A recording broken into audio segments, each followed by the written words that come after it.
இன்றே டவுன்லோட் செய்து உங்கள் ஃபேவரட் ஷோக்களை என்ஜாய் பண்ணுங்க. என் மகனையும் மருமகளையும் ஜெயிலுக்கு அனுப்பிட்டு எந்த தைரியத்துல இந்த வீட்டுக்குள்ள நீ காலடி எடுத்து வைக்கிற? நாங்கள்லாம் நல்லது கெட்டது யோசிச்சு மனுஷங்களுக்கு மதிப்பு கொடுத்து ஒதுங்கி ஒதுங்கி போறதுனால தானே நீ எல்லாம் இந்த ஆட்டம் ஆடுற. அடேங்க அப்பா, மகனை ஜெயிலுக்கு அனுப்புனதும் அம்மாக்கு இவ்ளோ கோபம் வருது. நல்ல வேலை தனியா நான் உங்ககிட்ட மாட்டல. மாட்டி இருந்தா சாறு பிழிஞ்சிருப்பீங்க போல இருக்கு. ஏய் போதும், இங்க எதுக்காக வந்திருக்க அத முதல்ல சொல்லு.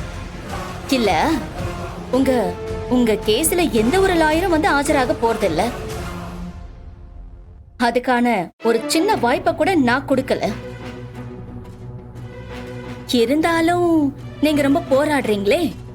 சரி, உங்க பெரியப்பாவையும் பெரியம்மாவையும் பெயில்ல எடுக்க ஒரு ஐடியா சொல்லிட்டு போலான்னு தான் வந்தேன்.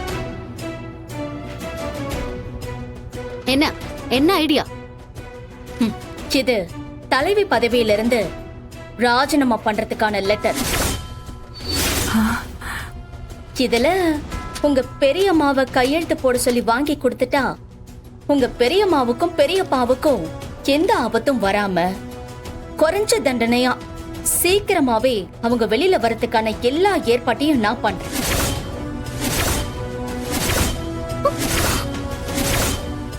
ஏய், என்ன பூச்சாண்டி காட்டிக்கிட்டு இருக்கியா? அண்ணி இந்த பதவியில நிக்க ஆரம்பிச்சதுல இருந்து நீயும் என்னென்னவோ பண்ணிக்கிட்டு தான் இருக்க. இப்ப கடைசியா என் அண்ணனையும் அண்ணியையும் ஜெயிலுக்கு கூட அனுப்பிட்ட. உனக்கு இந்த பதவி மேல அவ்வளவு வெறி இல்ல? மச்சான், அந்த பதவிக்காகத்தானே இப்படி வெறி பிடிச்ச மாதிரி எல்லா காரியத்தையும் பண்ணிக்கிட்டு இருக்கா. தங்கச்சியும் மச்சானையும் உள்ள தள்ளுறதுக்காக அப்பாவியான ஒரு உசுர வேற எடுத்திருக்கா. ஏய், என்ன இப்படி எல்லாம் பண்ணா நாங்க எல்லாரும் பயந்து போய் எங்க மாமாவையும் அத்தையும் விட்டுருங்கன்னு கெஞ்சுவோன்னு பாத்தியா? இங்க பாரு, நாங்க அமைதியா இருக்கோன்னு திரும்ப திரும்ப சீண்டி பார்க்காத. அன்னைக்கே உங்க அண்ணன் எங்க வீட்டுக்கு கேஸ் சிலிண்டர் போட வந்தப்பவே உங்க 2 பேர் கதையும் முடிச்சிருப்போம். எங்க மாமா சொன்ன ஒரே வார்த்தைக்காக தான் அமைதியா இருந்தோம். இது மட்டுமா? பதவி ஏற்பு விழாவன்னைக்கு அம்மாவை கொல்ல பார்த்தாங்க. அப்பவே கதிர் இவளோட கதையை முடிச்சிருக்கணும்.